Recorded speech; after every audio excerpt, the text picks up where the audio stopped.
তো hello everyone, আজকে আমি এসেছি হচ্ছে ময়দান মাঠে। আর আজকে হচ্ছে হ্যাপি ভ্যালেন্টাইন্স ডে। আজকে হচ্ছে বিশ্ব ভালোবাসা দিবস।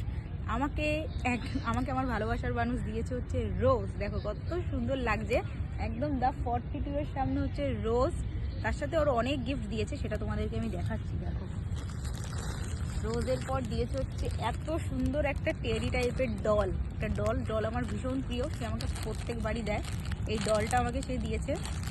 আর তারপরে দিয়েছে হচ্ছে এই একটা গিফট, লাভ লেখা। দেখো কত সুন্দর। আমার কাছে গিফট খুব যত্নে থাকে, আমি যে কোনো জিনিস খুব যত্নে রাখি। তারপর আবার আর একটা গিফট। আমি বলছি এত কিছু আনার কি দরকার ছিল, বাট সে বলছে না আমি তো দেবই, প্রত্যেকবারই আমি দিই, তো এইবার কেন বাকি থাকবে। এটা দেখো কত সুন্দর, এটা এখন লাইটিং সিস্টেম আছে, এই দেখো জ্বলছে, কত সুন্দর লাগছে এই গিফটগুলো। এই একটা গিফট। আর লাস্ট হচ্ছে যেটা না দিলেই হবে না, এটা হচ্ছে চকলেট, ডেয়ারি মিল্কের সিল্ক রোস্টেড আলমন্ড ফ্লেভার। এতগুলো গিফট আমি পেয়েছি আজকে ভ্যালেন্টাইন্স ডে।